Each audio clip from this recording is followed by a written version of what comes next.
እግዚአብሔር ዓለም ከመፈጠሩ በፊት የነበረው ዕቅዱ የክርስቶስን አካል መስራት ነው ሁልጊዜ እንደምንለው።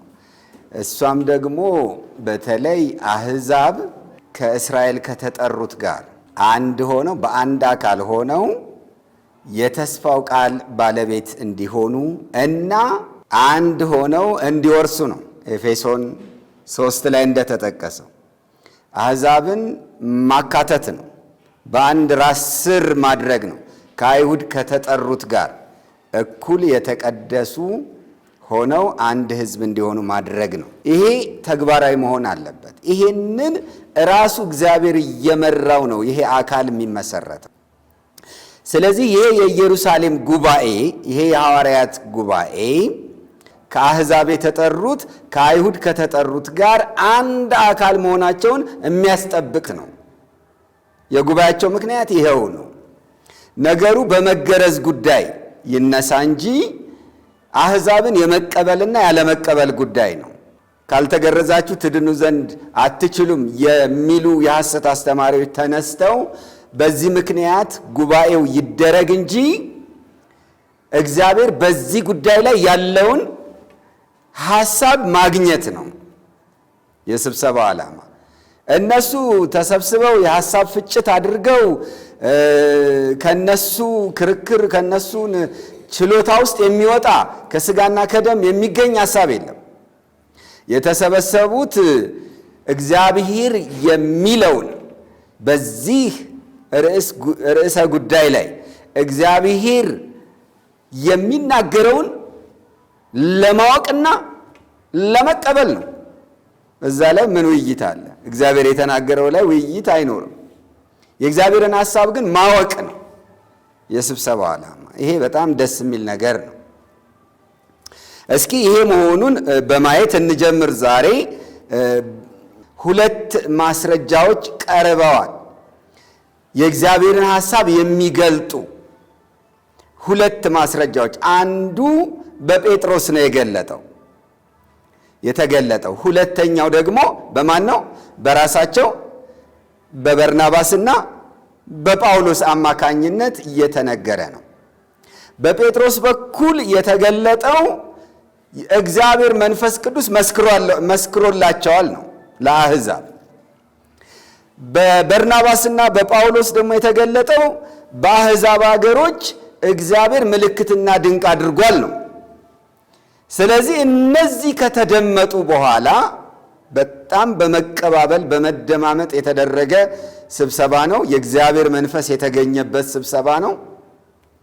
በአግባቡ ከተነጋገሩ በኋላ አሁን ወደ ውሳኔ ነው የሚሻገሩት። የእግዚአብሔር ሐሳብ በበላይነት ገዝቶ መደምደም አለበት። ስለዚህ ይሄንን የሚቆርጥ ሰው አስፈለገ። እንግዲህ በዚህ ልዩ ጸጋ ያለው በመሪነትና በአስተዳደራዊ ስራዎች ላይ ልዩ ጸጋ ያለው በዚህ ስብሰባ ላይ መሪ የነበረው የጌታ ወንድም የሚባለው ያዕቆብ የመጨረሻውን የውሳኔ ሐሳብ ይናገራል ማለት ነው። ቁጥር 13 ላይ የጉባኤውን ውሳኔ በያዕቆብ በኩል እንሰማለን ማለት ነው። ቁጥር 13 እናንበው። እነርሱም ዝም ካሉ በኋላ ያዕቆብ እንዲህ ብሎ መለሰ፣ ወንድሞች ሆይ ስሙኝ። እግዚአብሔር ለስሙ የሚሆንን ወገን ከአሕዛብ ይወስድ ዘንድ አስቀድሞ እንዴት እንደጎበኘ ስምዖን ተርኳል። ከዚህም ጋር የነቢያት ቃል ይስማማል ብሎ ይናገራል። ስለዚህ ወደ ውሳኔ ለመሄድ የተመሰረተው በቅድሚያ ስምዖን ጴጥሮስ በተናገረው ነገር ላይ ነው። ስምዖን ጴጥሮስ እግዚአብሔር ከአሕዛብ መካከል ለስሙ የሚሆን ወገንን ለመውሰድ እንዴት እንደጎበኘ ተርኳል ብሎ ነው የሚነሳው። አነሳሱ በጣም ደስ የሚል። የጎበኘው ማን ነው? አሕዛብን የጎበኘው ማን ነው? እግዚአብሔር። የተረከው ማን ነው? ስምዖን ጴጥሮስ ተርኮታል ያንን። ስለዚህ አሕዛብን በመቀበል በመጎብኘት ረገድ ስራውን የሰራው እግዚአብሔር ነው። ይሄ በጣም ጠቃሚ ነገር ነው። ስምዖን ስለተናገረ አይደለም፣ ጴጥሮስ ስለተናገረ አይደለም። ምናልባትም ከሁላቸውም የበለጠ ብዙ አስተዋጽኦ የነበረው አገልጋይ ስለሆነም አይደለም። ቀዳሚ ዋና ከሚባሉት ወገን በመሆኑ የእሱ ሐሳብ ይጽደቅ አይደለም። ግን ስምዖን ሲተርክ የተረከው የእግዚአብሔርን ጉብኝት ነው። ምን አለ? እግዚአብሔር እንዲህ አደረገ። እግዚአብሔር እያለ ነው የሚናገረው። ወደኋላ መለስ ብለን እንዲሁ ብንመለከት በመጀመሪያ እግዚአብሔር ከእናንተ እኔን መረጠኝ፣ ከአፌ አሕዛብ ቃልን የወንጌልን ቃል ይሰሙ ዘንድ። ስለዚህ እግዚአብሔር እኔን መረጠኝ።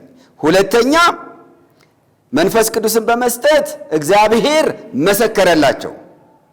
እግዚአብሔር መሰከረ። ቀጥሎ ልባቸውን በእምነት ሲያነጻ የሚል ቃል አለ። እግዚአብሔር ልባቸውን አነጻ። ሶስት ስራ ሰርተዋል። ጴጥሮስ በተናገረው ነገር ውስጥ የእግዚአብሔርን ጉብኝት በእነዚህ ሶስት መንገዶች ነው የምናየው። አንደኛ ጴጥሮስን ላከላቸው ለአሕዛብ። ሁለተኛ መንፈስ ቅዱስን በመስጠት መሰከረላቸው። ሶስተኛ ልባቸውን በእምነት አነጻው። እነዚህ ስራዎች የማን ናቸው? የእግዚአብሔር ናቸው። አሕዛብን እግዚአብሔር ጎበኘ። በቃ ጴጥሮስን በመላክ ሐዋርያውን ማለት ነው። ከዛ እሱ ሲሰብክ መንፈስ ቅዱስን በመላክ ከዛ ውስጣቸው ገብቶ ልባቸውን በማንጻት እግዚአብሔር ጎበኛቸው። ይህን የሰራው እግዚአብሔር ራሱ ነው። ለምን ሲባል ከአሕዛብ መካከል ለስሙ የሚሆን ወገንን ይወስድ ዘንድ ነው የሚለው። ጠቅላላ አሕዛብ በሙሉ ይመጣሉ ማለት አይደለም። ሁልጊዜ መለየት፣ መውሰድ፣ ማውጣት አለ። ከሁለቱም ሕዝቦች ከአይሁድም ይሁን ከአሕዛብ እየለየ ነው እንጂ ለስሙ የሚሆን ወገንን የሚወስደው እንዳሉ አይሁድ በሙሉ እንዳሉ አሕዛብ በሙሉ አይደለም ወደ ክርስትና የመጡት ወይም ወደ ጌታ ዘወር ያሉት። ግን ከነሱ መካከል ከአሕዛቡ ዓለም ለስሙ የሚሆን ወገን አድርጎ ለይቶ መውሰድ፣ ይሄ ከኤክሌሲያ ሐሳብ ጋር የሚገናኝ። ኤክሌሲያ ማለት ቤተ ክርስቲያን ብለን ያው የምንጠቀምበት ቃል ማለት ነው። ምን ማለት ነው? ተጠርቶ የወጣ ሕዝብ ማለት ነው። ከአሕዛብ መካከል ለጌታ የተለየ ሕዝብ ማለት ነው። ስለዚህ ለዚህ ነው አሁን የእግዚአብሔር ዕቅድ እየተፈጸመ ነው ያልኳችሁ። እግዚአብሔር ከአሕዛብ መካከል ለስሙ የሚሆን ወገን ይፈልጋል። ይሄን ለማድረግ ራሱ ጎበኘ። በቃ አሕዛብ መካከል ሄደ፣ በጴጥሮስ በኩል ሄደ፣ መንፈሱን አወረደ፣ ልባቸው ውስጥ ገብቶ አነጻ፣ ከዛ ወሰደ። ያዕቆብ ጠቅለል ሲያደርገው የጴጥሮስን አገላለጽ እንዴት ግሩም ነው! የእግዚአብሔርን የበላይነት የሚገልጽ ነው። ይሄው ነው ዛሬም አሁን በሚሰጡ አገልግሎቶች ሁሉ እግዚአብሔር እያደረገ ያለው ነገር ይሄ ነው። እውጭ ያሉ ሰሚዎች፣ በተለያየ መንገድ የወንጌል እውነት የሚደርሳቸው ሰዎች እግዚአብሔር እየጎበኛቸው ነው። እግዚአብሔር እያነጻቸው ነው። እግዚአብሔር ለስሙ የሚሆኑ ወገኖች እንዲሆኑ እየጠራቸው ነው። እኛም በዚሁ ስራ ነው እዚህ የተገኘ ነው። ክብር ለእግዚአብሔር ይሁን።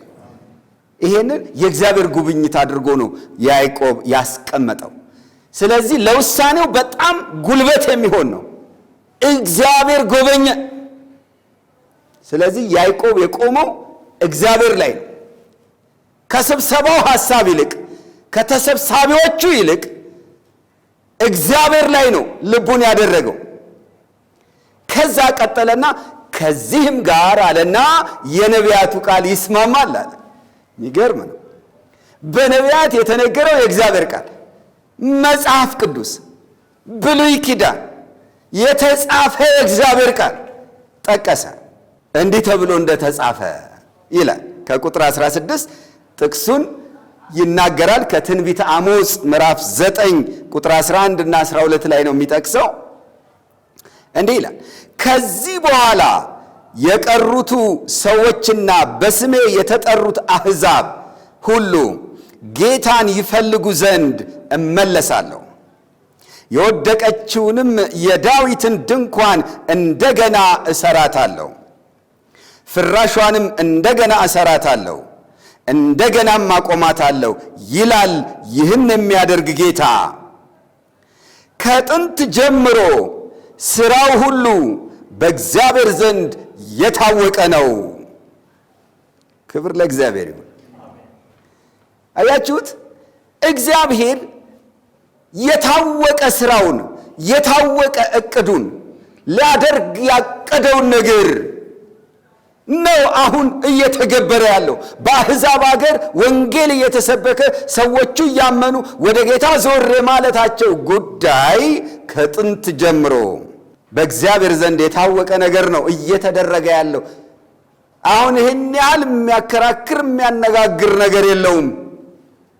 እንደው መፈጠሩ ለበጎ ቢሆንም እንግዳ የሆነው ይሄንን ጥያቄ ላነሱ ሰዎች፣ ነገሩ ላልገባቸው ሰዎች ካልሆነ በቀር በእግዚአብሔር ዘንድ ከጥንት ጀምሮ የታወቀ ነው እና እግዚአብሔር ከጥንት ጀምሮ ምን ብሏል? በነቢያት መጽሐፍት ምን ብሏል? በዚህ ጉዳይ አሕዛብን በሚመለከት ምን ብሎ ተናግረዋል?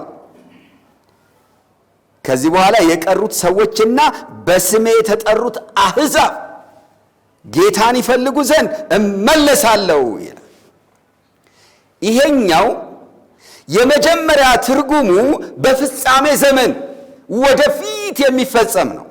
የእስራኤል ቅሬታዎችና በእግዚአብሔር ስም የሚጠሩ አሕዛብ ወደፊት ይፈልጉት ዘንድ ጌታን ይፈልጉ ዘንድ ለማድረግ እግዚአብሔር እንደገና ወደ ሰው ልጆች እመለሳለሁ እያለ ነው። ስለዚህ ምን አይነት ዕቅድ አለው ማለት ነው? ዛሬ የቀደመው የእግዚአብሔር ሕዝብ እስራኤል ወደ ጎን የተተወበት የተጣለበት ዘመን ነው። ለእስራኤል ዛሬ የእንቅልፍ ዘመን ነው፣ የድንዛዜ ዘመን ነው።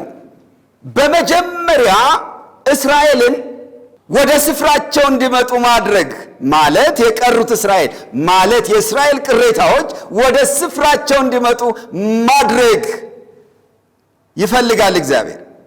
ለምን? እነሱ ጌታን እንዲፈልጉ ሲያደርግ ወደ ጌታ ዘወር እንዲሉ እንዲመለሱ ማድረግ የፈለገው በእነርሱ አማካኝነት በውጭ ያለው የአሕዛቡ ዓለምም ወደ ጌታ ዘወር እንዲል ለማድረግ ነው። ይሄ እንግዲህ እንደምታውቁት ወደፊት ከመነጠቅ በኋላ በቅድሚያ ከእስራኤል ቅሬታዎች ጌታ የሚያስነሳቸው የመንግስት ወንጌል አማኞችና ሰባኪዎች ይነሳሉ። ጌታን ይፈልጋሉ፣ ከእግዚአብሔር ጋር ይታረቃሉ። ከዚያ እነርሱ የመንግስትን ወንጌል ለአሕዛብ ሁሉ ይሰብካሉ። ይህ የመንግስት ወንጌል ለአሕዛብ ምስክር ይሆን ዘንድ በዓለም ሁሉ ይሰበካል አላለም ጌታ? ለአሕዛብ ይሰብካሉ። እነዚያ ከነሱ አፍ የመንግስትን ወንጌል የሰሙት አሕዛብ ደግሞ በማቴዎስ ወንጌል ምዕራፍ 25 ላይ የምናገኛቸው በጎችና ፍየሎች ናቸው። በጎች የተባሉት የመንግስትን ወንጌል ያመኑ የተቀበሉት ናቸው። ፍየሎች የተባሉት ደግሞ ያልተቀበሉት ናቸው። ሁለቱም አሕዛብ ናቸው። አሁን የጌታ ዓላማ ምንድን ነው? በስሜ የተጠሩትን አሕዛብ ነው የሚለው፣ በጎቹን ማለት ነው። ጌታን ይፈልጉ ዘንድ እመለሳለዋል። ስለዚህ እንዴት ነው ጌታ እግዚአብሔር የሚመለሰው? ወደ እስራኤል ይመለሳል ማለት እነዚህ የመንግስት ወንጌል አማኞችና ሰባኪዎችን ያስነሳል። ከዛ ከአሕዛብም ይወስዳል። ያችሁ ከዛ በኋላ የዳዊት ዙፋን ትመለሳለች። የዳዊት ቤት ይመለሳል። በያዕቆብ ቤት ላይ መሲሁ ለዘላለም ይነግሳል። የሺው ዘመን መንግስት ይገባል። ስለዚህ ቀጥሎ ምን ይላል? የዳዊትን ድንኳን የወደቀችውን የዳዊትን ድንኳን እንደገና እሰራታለሁ፣ ፍራሿንም እንደገና እሰራታለሁ፣ እንደገናም አቆማታለሁ ይላል። ይህን የሚያደርግ ጌታ ራሱ ይህን የሚያደርገው ጌታ ነው የሚናገረው። የወደቀችውን የዳዊትን ድንኳን አነሳና እንደገና እሰራታለሁ አለ። ስለዚህ የዳዊት ቤት፣ የዳዊት ዙፋን፣ የዳዊት መንግስት ወደ ስፍራዋ ትመለሳለች። የእግዚአብሔር መንግስት ናት። አማናዊው ዳዊት ጌታ ኢየሱስ ክርስቶስ በክብር ተገልጦ ከአይሁድም ከአሕዛብም የተመለሱትን ጠቅላላ አንድስ እንኳን ሊቆጥራቸው የማይችሉትን የዓለም ሕዝቦች በሙሉ ይገዛል። አሕዛብን በብረት በትር ይገዛል። እንደ ሸክላ ሰሪ ዕቃ ይቀጠቅጣቸዋል። መላውን ዓለም ይገዛል። ጠላቶቹም በቅድሚያ የእግሩ መረገጫ ያደርግና ከዚያ በኋላ በሕያዋንና በሙታን ላይ ፈርዶ በመላው ዓለም ይገዛል። ይሄንን ነው የሚናገረው ትንቢቱ። ግን ያዕቆብ ይሄን ትንቢት ጠቀሰው። ወደፊት አሕዛብ ይሄን ያህል ታሳቢ ከሆኑ የወደቀችው የዳዊት ድንኳን በምትነሳበት ጊዜ በእግዚአብሔር መንግሥት ውስጥ ስፍራ ካላቸው ዛሬ አሕዛብ ወደ ጌታ ቢመጡ፣ ዛሬ በቤተ ክርስቲያን ውስጥ ስፍራ ቢያገኙ፣ ዛሬ በርናባስና ጳውሎስ በአሕዛብ አገር እየተዘዋወሩ የጸጋውን ወንጌል ቢሰብኩላቸው ምን አዲስ ነገር አለው? የነቢያት ቃል ጴጥሮስ ከተናገረው ጋር ይስማማል። ወደፊት እግዚአብሔር አሕዛብን ይጎበኛል። በመንግሥት ወንጌል ሰባኪዎች በኩል አሕዛብን ይጎበኛል። የወደቀችው የዳዊት ድንኳን በምትነሳበት ጊዜ በዛ መንግሥት ውስጥ አሕዛብ ስፍራ ይኖራቸዋል። የሚያምኑቱ በጎች የሆኑቱ የአባቴ ቡሩካን ዓለም ከተፈጠረ ጀምሮ የተዘጋጀላችሁን መንግሥት ውረሱ ይባላሉ። ይሄ እኮ ለአሕዛብ ነው የተሰጠው። የሰው ልጅ በክብሩ በሚገለጥበት ጊዜ፣ በክብሩ ዙፋን በሚቀመጥበት ጊዜ አሕዛብ በፊቱ ይሰበሰባሉ እኮ ነው የሚለው።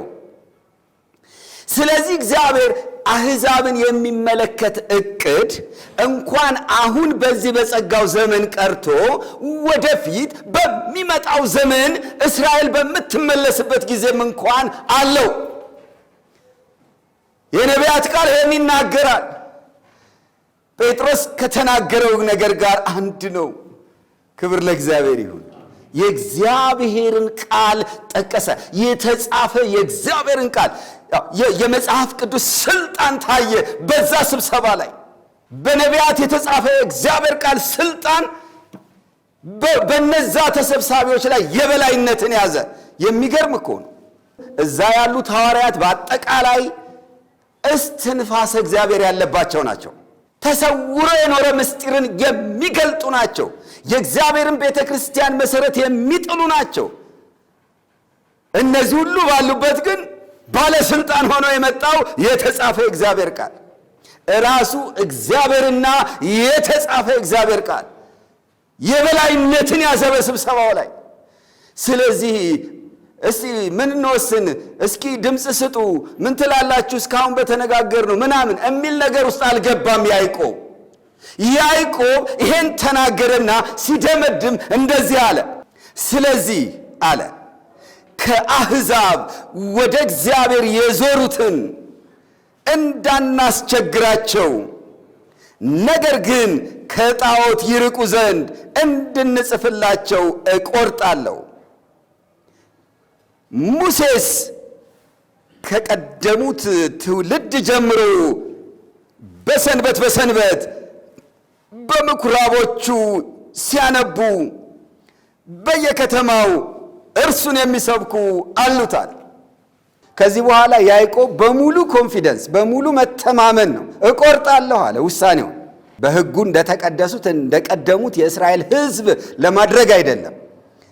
በዚህ በጸጋው ዘመን እንዳሉ እንደ ክርስቲያኖች እንደ ጌታ ኢየሱስ ደቀ መዛሙርት ሊገልጣቸው የሚችል ምን ነገር አለ ሲባል አንድ አራት ነገሮች ብቻ እንዲከለከሉ ተወሰነ። ከጣዖት ርኩሰት መጀመሪያ፣ ከዚያ ከዝሙት፣ ከታነቀ ከደም ይርቁ ዘንድ እንድንጽፍላቸው ወይ ደግሞ በጽሁፍም እንዲገለጽ። ምን ማለት ነው? ፊክስድ ነው፣ ገዢ ነው ማለት ነው። ገዢ ሆኖ ይሄን ብቻ እንድንጽፍላቸው እቆርጣለሁ ነው ያለው። እነዚህ አራት ነገሮች ጣዖት አምልኮ፣ ዝሙት፣ የታነቀ ደም የሚባሉት ነገሮች ከሕጉ መሰጠት በፊትም በአባቶች ዘመን፣ በእምነት ዘመን፣ በተስፋ ዘመን ምንም የሚከለክል የተጻፈ ሕግ በሌለበት በተግባር የተከለከሉ ነበሩ። ጣዖት አምልኮ ለምሳሌ ያዕቆብ እንግዶች አማልክትን አስወግዱ የሚል ቃል ሲናገር እንሰማዋለን ዘፍጥረት ውስጥ። ዝሙትም ከጋብቻ ውጭ የሆነ ነገር ዝሙት መሆኑ ከሕጉ በፊት ይታወቃል። ለምሳሌ ይሁዳ እንግዲህ ትዕማር ከይሁዳ ጸንሳለች፣ ሴሰነች፣ በዝሙት ጸነሰች ይላል። ታሪኩን አንብቡት። ስለዚህ ዝሙት እንደሆነ እንዲህ አይነት ነገር በቀደመው ከሕግ በፊት በነበረው ዘመንም ይታወቅ ነበረ። የታነቀና ደም የሚለው ሁለቱም አንድ ነው። ያው ደም የእንስሳው ሕይወት ነው፣ ነፍስ ነው። ስለዚህ መበላት የለበትም። ይሄ የተከለከለው እንስሳት እንዲበሉ ሲፈቀድ ነው ገና በኖህ ዘመን። ስለዚህ እነዚህ ሁሉ የእግዚአብሔር የሆነ ሰው ከአሕዛብ ተለይቶ ሲታወቅባቸው የነበሩ ናቸው በየትኛውም ዘመን ውስጥ እና በክርስቲያን ዘመን በጸጋው ዘመን እነዚህ ከአሕዛብ ወደ እግዚአብሔር ዘወር ያሉ ሰዎች ቀድሞ በነበሩበት አሕዛባዊ ልምምድ ውስጥ እነዚህ ነገሮች ምንም አይደሉም፣ የተፈቀዱና የተለመዱ ነገሮች ስለሆኑ አሁን መከልከል አለባቸው። ይሄንን የከለከለው በዚህ ስብሰባ ውስጥ በዋናነት መሪ የሆነው መንፈስ ቅዱስ መጨረሻ ላይ እንደሚሉት እኛና መንፈስ ቅዱስ ብለው ይናገራሉ። ስለዚህ የጉባኤው ባለቤትም መንፈስ ቅዱስ ነው። ስለዚህ ከሕጉ መካከል ተመርጦ እነዚህን በአሕዛብ ላይ እንጭንባቸዋለን አይደለም የተባለ፣ እንደ አዲስ ነው የተነገረው። አሁን ለክርስቲያን ፍሬሽ ነው። እነዚህ አራት ውሳኔዎች በዚህ ውሳኔ ገዥነት ኢንስፓየርድ ነው። ውሳኔው ራሱ የመንፈስ ቅዱስ ስለሆነ እስትንፋስ እግዚአብሔር ያለበት ስለሆነ የአዲስ ኪዳን መርህ ተደርጎ ነው መወሰድ ያለበት። ከብሉይ ኪዳን ጋር ይስማማል ማለት ይቻላል። ግን ከብሉይ ኪዳን ውስጥ የተወሰኑ ሕጎች ተመርጠው በአሕዛብ ላይ ተጭነውባቸዋል ማለት ግን አንችልም። እንደዛ መደምደም አንችልም።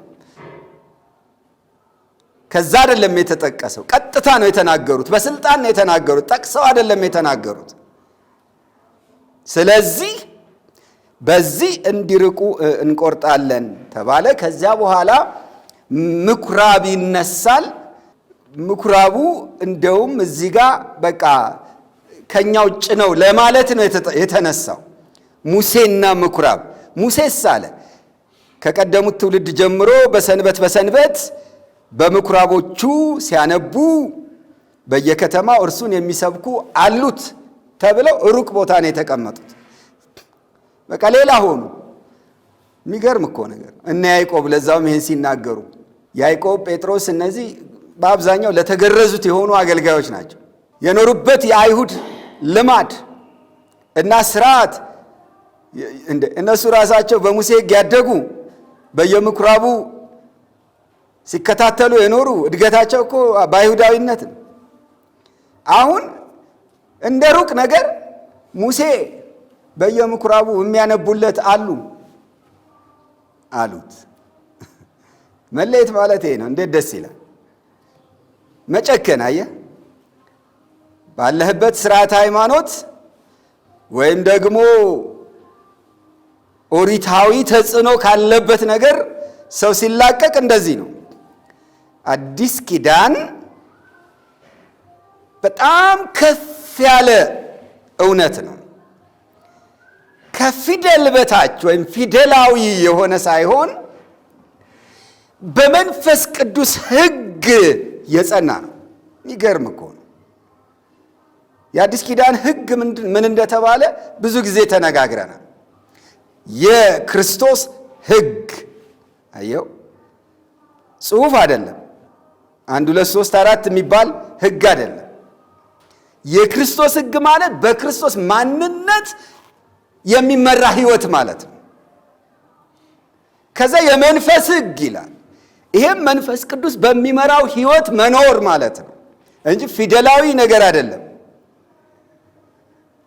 ዘን የእምነት ሕግ ይላል። ደግሞ የነጻነት ሕግ የሚሉ ቃላቶች አሉ በአዲስ ኪዳን። እነዚህ ሁሉ ሕግጋት በጣም መንፈሳዊ በማንነት ተጨምቀው የወጡ ናቸው እንጂ በፊደላት ተቀርጸው የተጻፉ አይደሉም። ልዩነቱ ይሄ ነው። በጣም ቶፕ የሆነ ከፍ ያለ ነገር ነው አዲስ ኪዳን ማለት እና ክርስትና ራሱ እንደው ስጋዊ ማንነትን አይደለም፣ መንፈሳዊ ሰብዕናን በከፍተኛ ደረጃ የሚያነሳ ከፍ ከፍ የሚያደርግ ነው። ሰው የሆነ ፊደል እየፈለገ አይደለም ጥሩ ሰው የሚሆነው። በክርስቶስ ማንነት ሲሞላ፣ በመንፈስ ቅዱስ ሲሞላ ከተጻፈው በላይ ይሆናል፣ ካነበበው በላይ ይሆናል ማለት እኮ ነው። ታዲያ ይሄኛው ሕግ አይሻልም? ተለውጦ ወይም በመለኮታዊ ማንነት እየተመሩ እግዚአብሔር የሚፈልገው አይነት ሰው መሆን ስታንዳርዱ ከፍ ያለ። እግዚአብሔር ይመስገን።